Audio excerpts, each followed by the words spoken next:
Well, hello, Jason. Welcome to the podcast. I'm super excited that you're here. We've had a prior conversation about all kinds of things and found that we are definitely on the same spectrum as it has to do with, working in practice and helping support other practitioners, et cetera. So welcome. I can't wait for everyone to hear your story.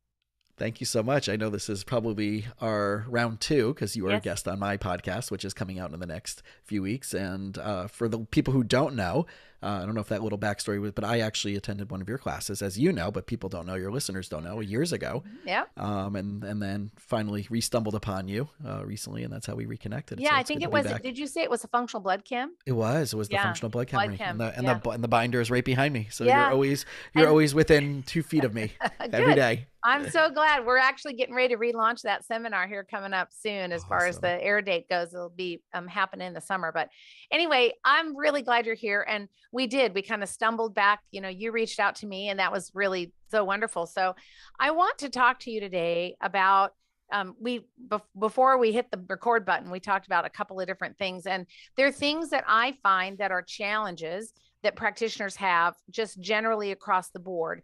But before we get into those couple of things, I'd like for you to kind of just talk a little bit. We'll just get the high level view of what you do and how you started and kind of where you're at like right now, what that genesis has been. Sure. So I can't tell you about how I started as a therapist without telling you that I was the 1.8 GPA student in high school who never thought that I'd even, let alone have a right, let alone, be accepted to a college, but get into graduate school, do really well in graduate school, and have an Yeah, incredibly, 1.8. That's not that what took your a lot mom of is work. real proud of. Yeah, Right. no. But that took work. It took Yeah. work. So, but right, I had chaos. I had family, parents divorce, and, Oh, yeah.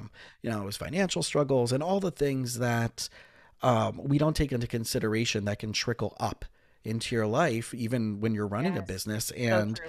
even when I started, so I'm a therapist, and even though, people are like, wait, but he's a therapist and he's doing functional med. And, that all came out of my own healing and my own work and the stuff that I Right. needed to do for me personally, which was through Right. neuro emotional technique, NET, which I stumbled upon after being a therapist. And then because of that world, got introduced to all the funk med and the integrative medicine and stuff that I'm passionate about and use in my practice. But that journey of going from a guy who I never thought, or a person who had never thought that would be not only a therapist, but to even see myself as an entrepreneur, that took a big smack Is across the face. Yeah, and so like just like again like the high level view, but like what had to happen in your mind to be Yeah. able to make that shift, because that is a huge distinctive shift when it comes to your, again, the genesis or the development of yourself as a business owner versus just looking at yourself as a clinician. So I think that's going to go into every single aspect of where our conversation can go today. And that's what I call unfinished business.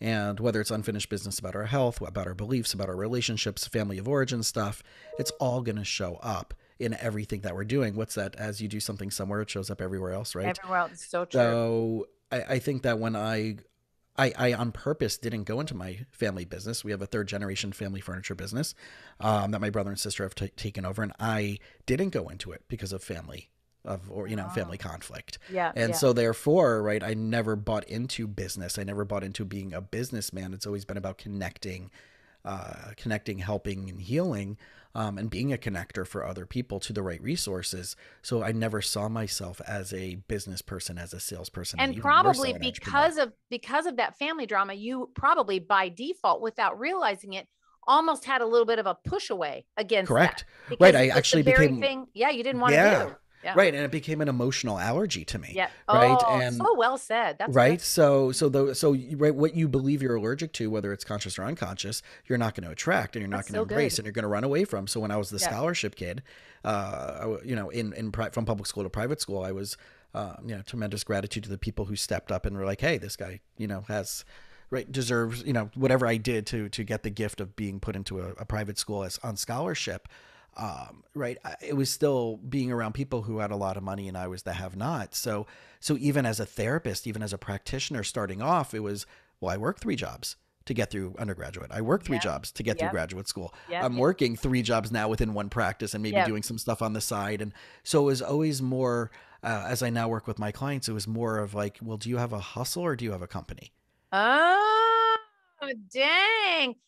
Another way to say that is, do you have a hobby or do you have a company? That's Right, which so we good. talked about when you and I were last on Yes. my episode, and I really do see the distinction between standard operating practices, procedures, rhythms, rituals, organization structure, right? The chaos of doing things. It's complexity on the far side of simplicity instead of simplicity on the far side Yeah. Boy, of no complexity. kidding. Yep. And it wasn't until it took a few years tying it all together that a buddy of mine from NET kept saying, go to this business conference, go to this business conference. It started off for chiropractors, but it turned into a business coaching program.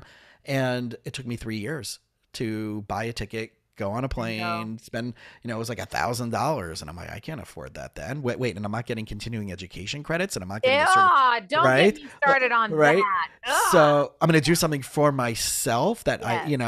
That's right. and I remember the first afternoon, where the person who ran the program, I didn't even know who he was at that point, was talking about core values and just like, well, no one's talked about this before in the business world. And no Yeah. one's talked Yeah. about having core values for who you see and who you let in. And of course we Right. want so I think that plays out. And now as we look at it through, what's the nutrition that I have? What's the companies stocks that I invest in? What's the friends that I want around? Who gets my bandwidth?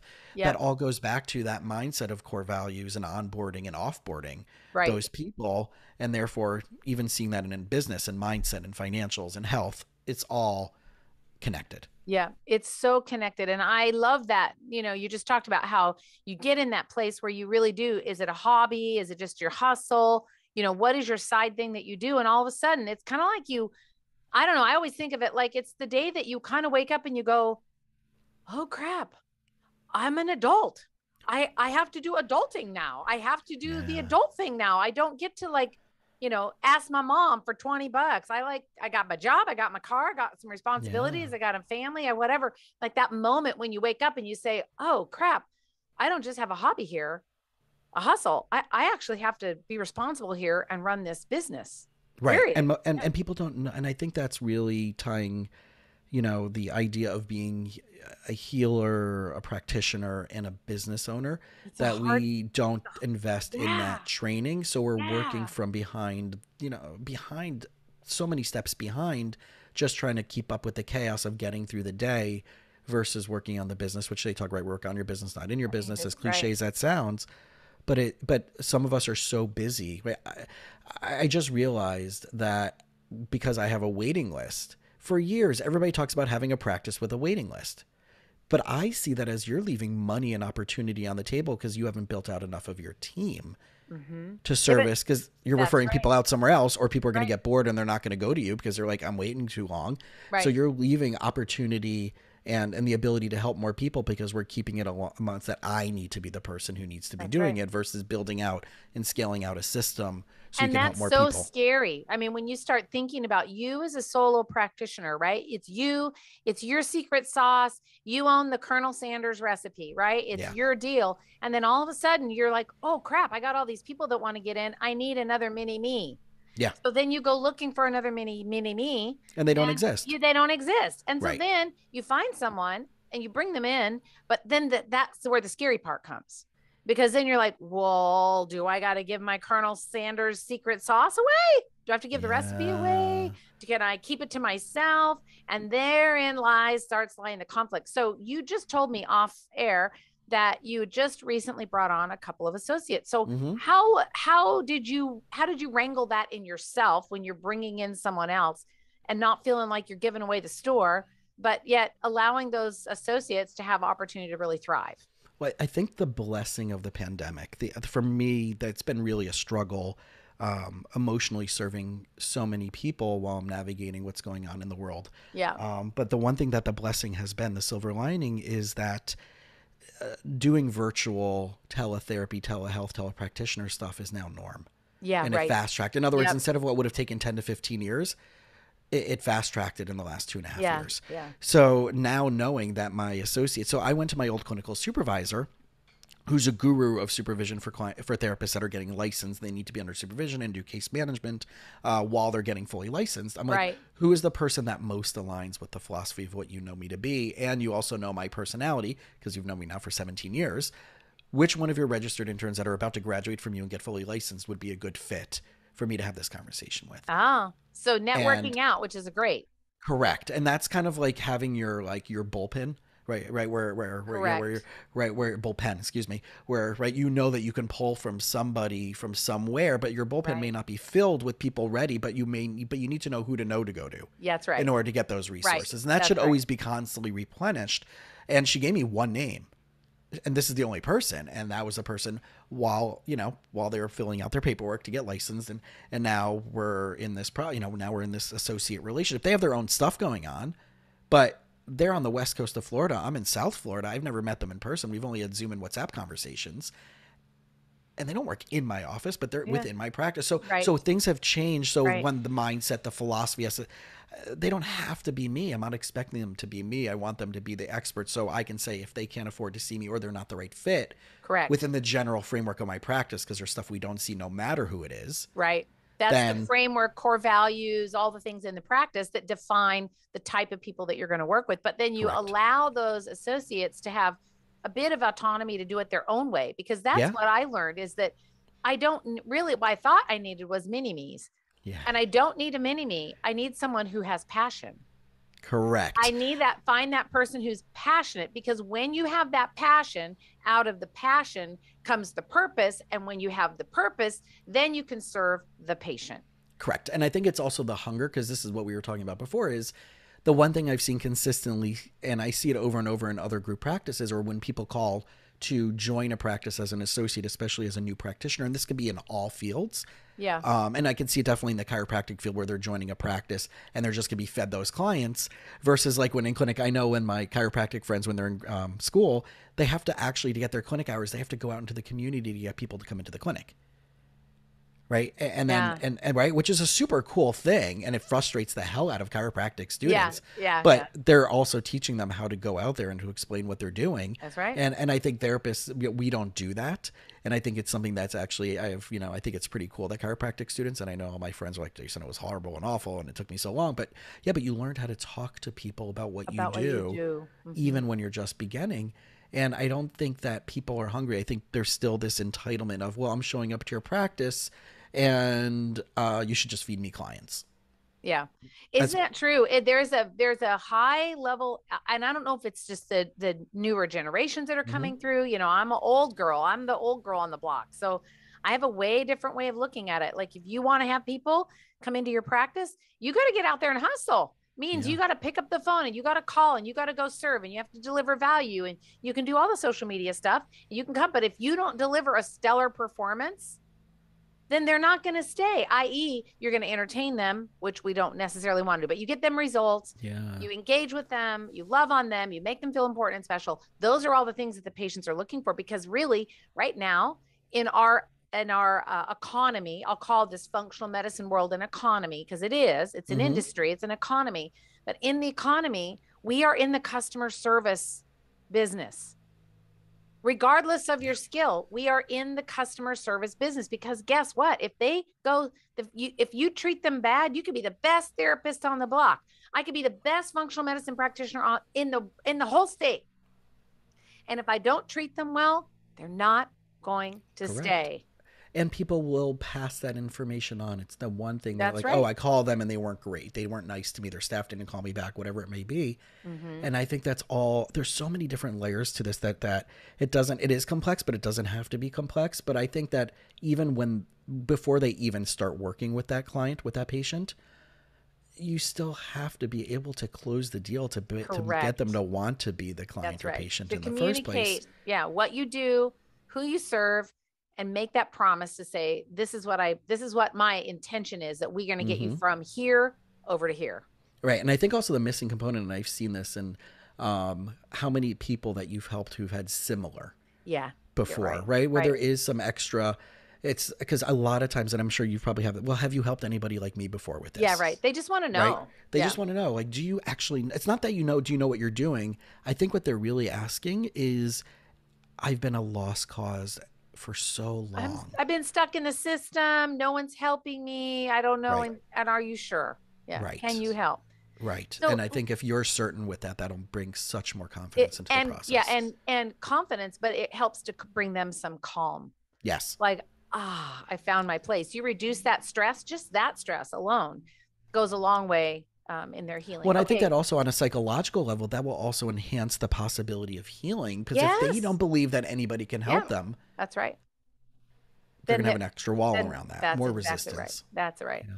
Let's talk for a minute about, we talked about this off air as well, but I want to talk about mindset.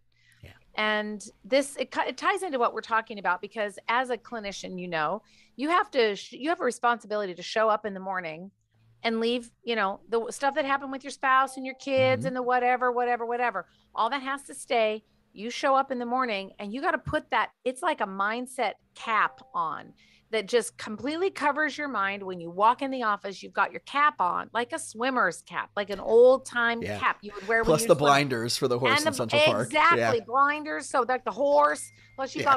you got the whole thing on, so that there is no distractions. And I find that very often clinicians and practitioners that I work with, they show up and their desk is a disaster. And I really don't have a lot of room to talk because mine kind of is. But nonetheless, like, the desk is a mess. There's no organization in the practice. They don't have anybody that's making calls. Like the Mm-hmm. whole systems are falling apart. Everything's falling apart. And then we run into the day like that. And then everything goes wrong in the day. And we think, can nothing ever go right ever? Correct. Please, could I just have Yeah. it? Well, the problem is in my opinion, I'm being a little bold about this, but you set yourself up in Right. the morning by Yeah. your mindset. That doesn't mean that bad crap's not going to happen, but the mindset shift is everything. So let's talk about that. So as cliche as it sounds, right? It's so true. And we were talking about what's going on in the economy recently. And like we've heard people like, oh, the gas prices are so high. And I'm joking around with my clients. I'm like, they are? They're like, well, you work from home. I'm like, no, I still have a car. I still drive places. I've gone to a few conferences and, I've gone on vacation, whatever it is, and I've driven.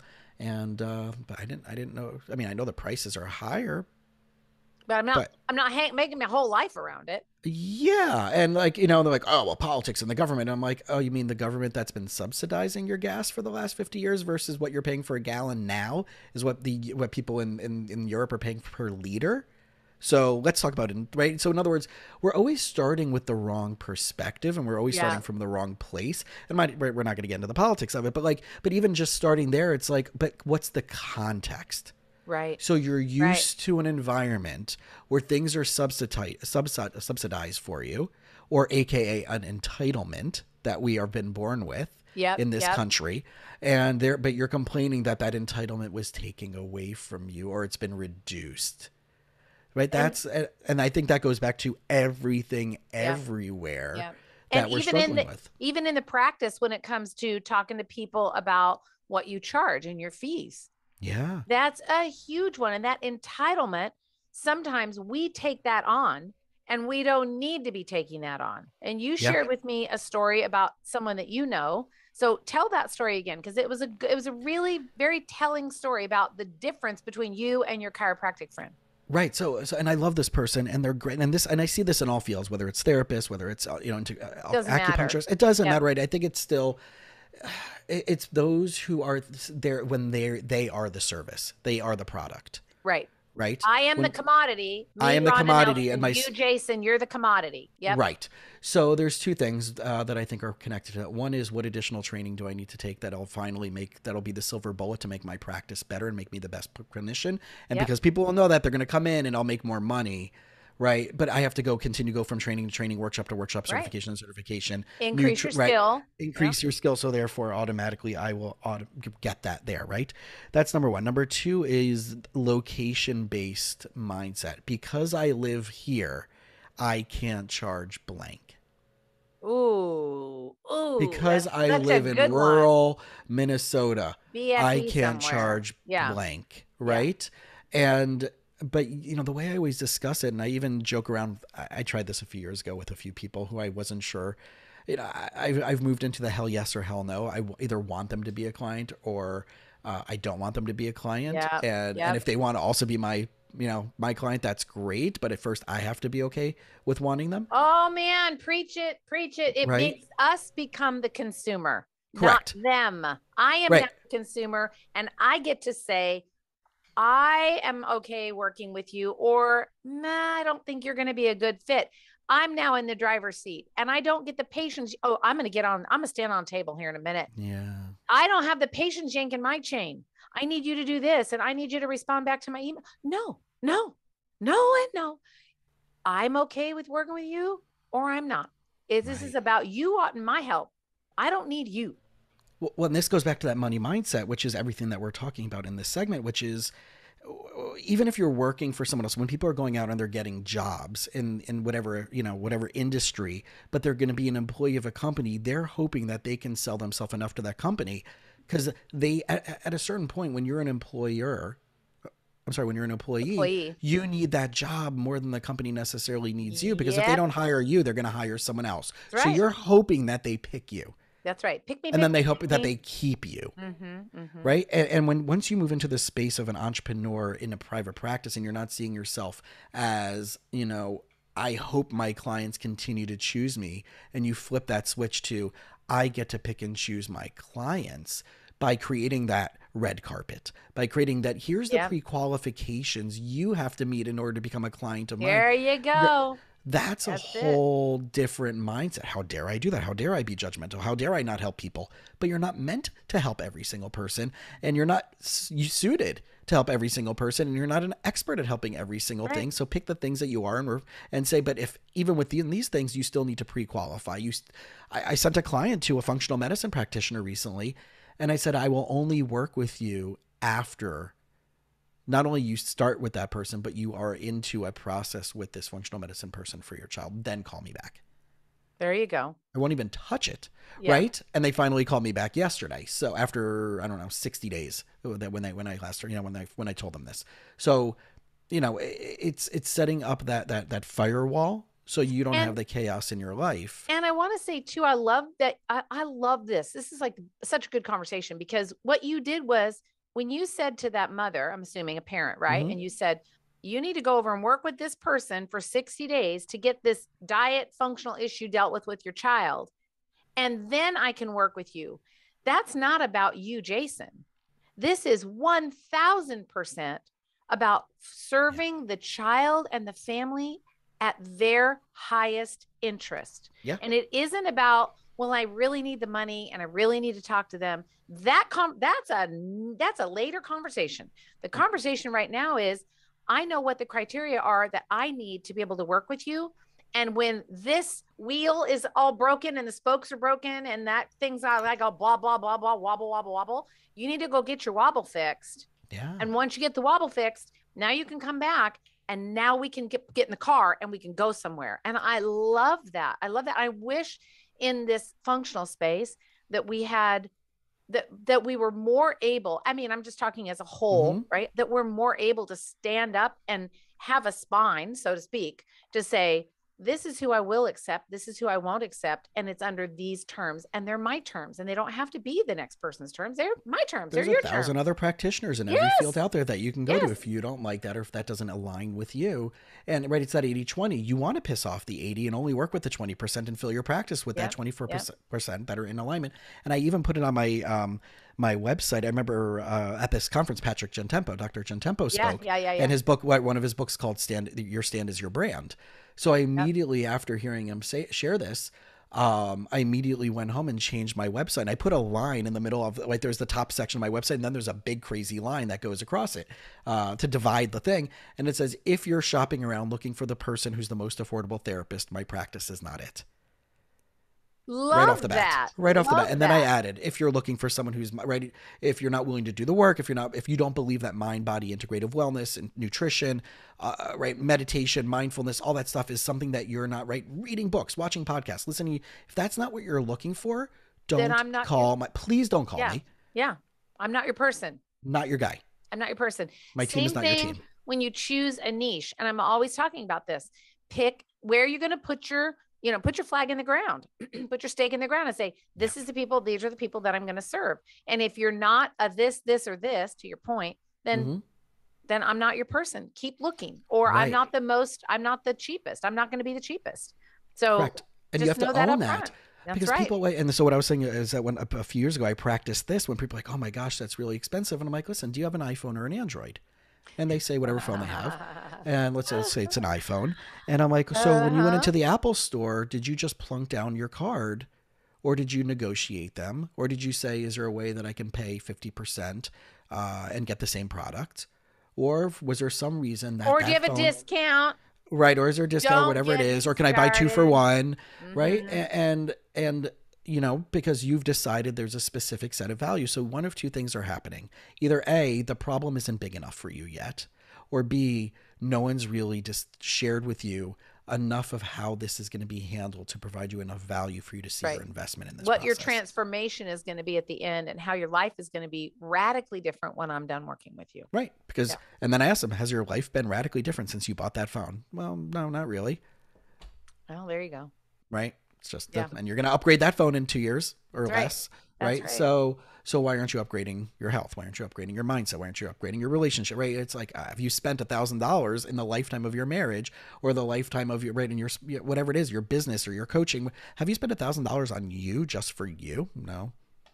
Yeah. But And you went to that's Prada right. last week, you know, No. dropped $1,000 on a wallet. We don't have, we often superimpose what we think on them. In other words, we just assume that they are going to not afford our service. And so Yeah. then we discount it down, or we say, well, they have 3 kids at home and it's a single family, and I just really want to help. Right. And How dare I? so Right. How dare I? And I'm sure there's people who are listening to what I'm saying, yeah. like, this guy's an a-hole, or sounds like this. And I want people to hear this and understand this, because I have this conversation day in and day out Yeah. with other practitioners who I'm coaching. And it's like, well, it makes it sound like you're about the money. I don't need, it's like, well, I No. should become broke again to help people who are broke or That's right. broken. That's a I don't need hard to become no. broken Yes. again to help Yeah. other people who are broken become healthier, while I'm becoming more frustrated, more overwhelmed, more saturated with seeing and doing things that don't allow me to do the things I need to do to serve myself, so I can then serve others. Correct. That's absolutely right. We don't take care. We don't place ourselves in the center of that value wheel. We put ourselves out. I think of it like a bicycle wheel. You got center and you have all the spokes. We are the center. What we provide are those spokes. And if the spokes break and we're not doing self-care, I don't have someone, for me, I love having someone shop for me. I hate the grocery store. I don't want to go. I don't want nothing to do with it. And I'm not doing Yeah. delivery because they pick out bad tomatoes and bad Sure. avocados. I'm Sure. not Of doing course. it. Yeah. So I pay someone to shop for me. And Correct. it's money well spent. But see, I can't Absolutely. do that. Helps me take care of me in the best way possible. But I can't do that if I don't charge appropriately for what I do. Well, it also is in alignment with your brand, because if you're doing integrative nutrition and functional medicine, and you're not literally going to that, so to speak, playful extreme with what you're doing, Yeah. then is that I would say that doesn't scream crazy to me. That seems like, No. well, that absolutely completely makes sense Yeah. of why, right? If you're not figuring out when you're, one of my buddies has taught me how to become a snob with coffee. And he's like, no, you don't want to look at the sell by date. You want to see if the company doesn't have a roasted on date, you shouldn't probably be buying them, because it's already a year-old coffee. Right. And you and I know in the world of coffee about the aflatoxin and the All amount the of mold things. in that, right? So Yep. you do, if you aren't going to buy one of the clean, the ones that batch test for mold, you want something that's roasted within the, you want to have a quickly, roasted within the last month, before that stuff starts growing on there. So it's not like, oh my gosh, I can buy a bag of Starbucks coffee for $6 versus the bags that I'm buying for $12 to $15. Right. Exactly. But it's also in alignment with my values and what are the company culture and what's the health, factors in it. Not that I love Starbucks as a company, their coffee, but I the know. company I love the company. And, right. So, but that's still the same thing. It has to be identifiable with your brand. But I also see it in a different way. Like, it's again, going back to that Colonel's Secret recipe.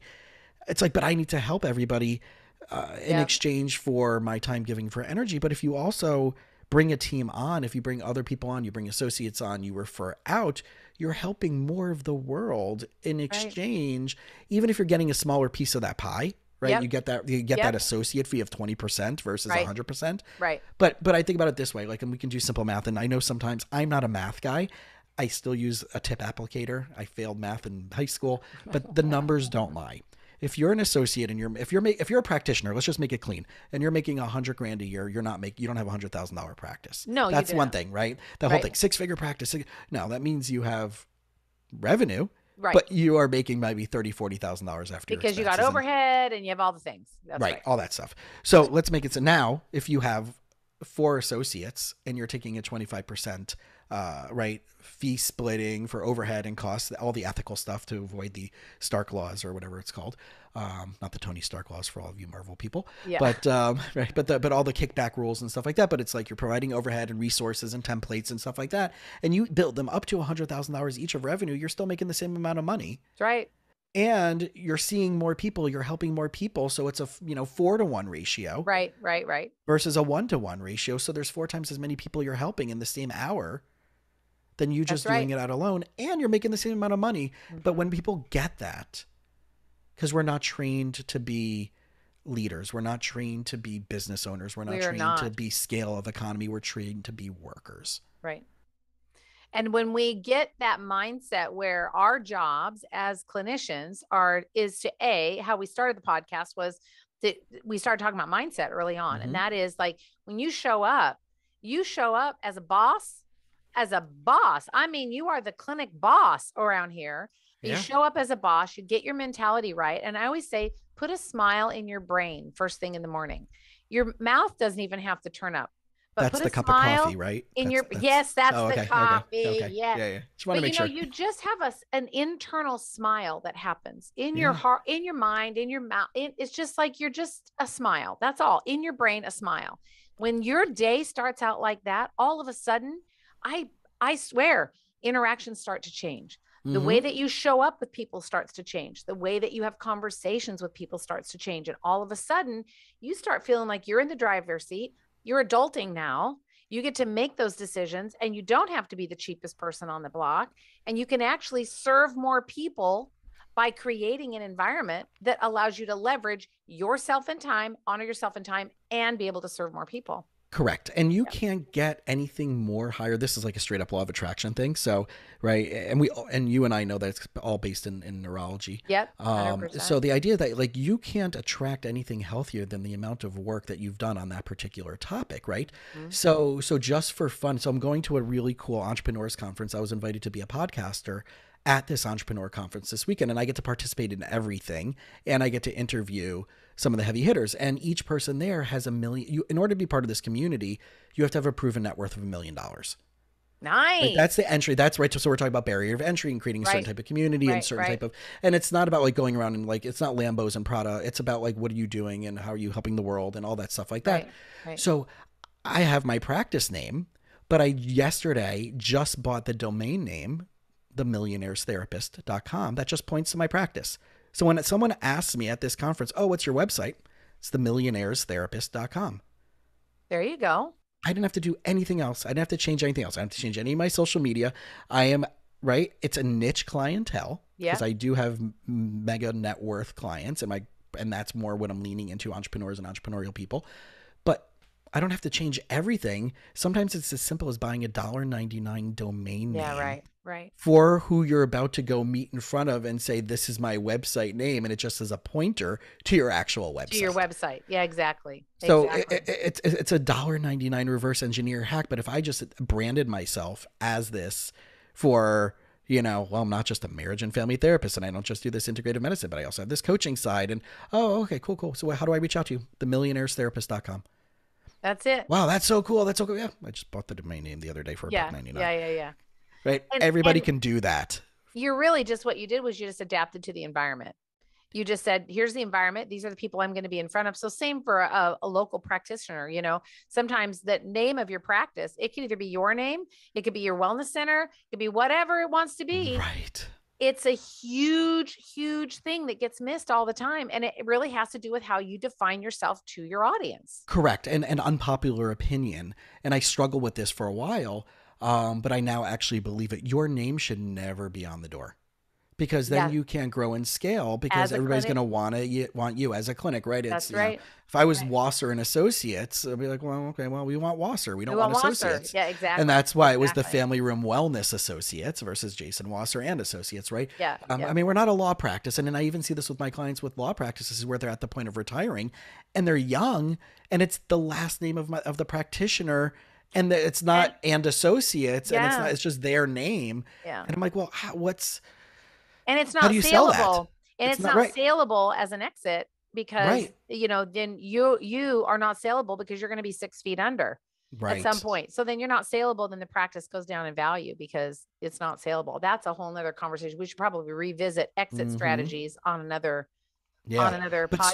But start with the exit in mind. And one of my Correct. buddies, Judge Graham, he's basically built and sold multiple multi-million-dollar businesses because he doesn't create a business without the plan to sell it. It doesn't plan to There you keep it. go. Right. That's the whole thing. And so that's the thing. He's like, if you're not starting with that end in mind, then like we've talked about before, then you're just Yeah. creating a job for Job for yourself. yourself. And it's a stinking lot of work to Mm-hmm. work for yourself. It doesn't, there's chaos and you're disorganized and the Overhead, money, the liability. overhead, and I don't know how to hire and all the things that go along with being a business owner, which, I get it as a business Yeah. owner. It's the stuff you got to do. It's just what you have to do.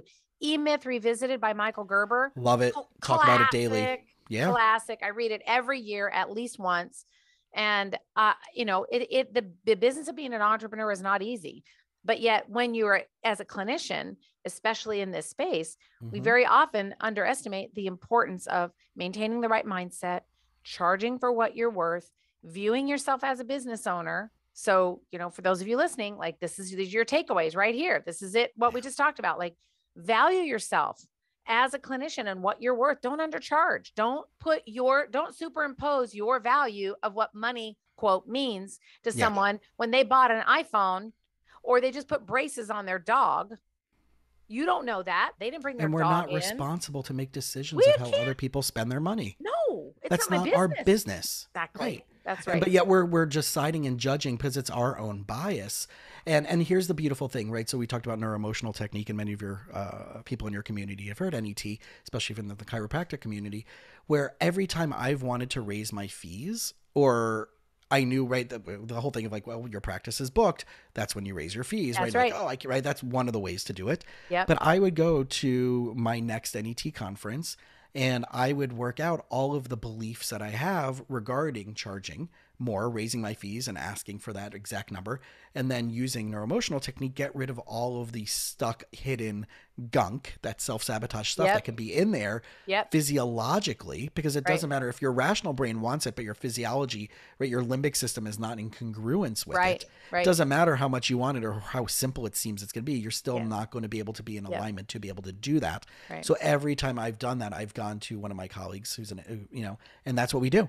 Like, he's my fee raising buddy. And he knows. And he's like, well, I what are you love raising your that. fees to? And either I or he will bring the exact cash amount for that new fee. He'll slap it in my hand, muscle test me on that, and we'll clear it out for the next 20 minutes, 30 minutes, 40 minutes, whatever it is, until every little gunky gunk is gone about it. Nice. And I'm fully congruent with charging that, and people turning me down and people saying I'm full of crap and I'm not worth it and I'm a scam artist, all the negative things that we can come up with in our Bye-bye. physiology, Yeah. Yep. where I'm just like, Scoot cool, them out. someone can say that. I'm good.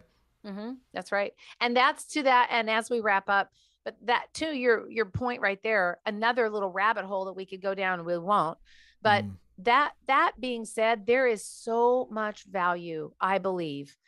And Jason, will you come back? I want you to come back Absolutely. and talk about, we're going to do another episode on this subject, but I absolutely believe that every, not only clinician, but business owner needs to have a therapist. Oh yeah.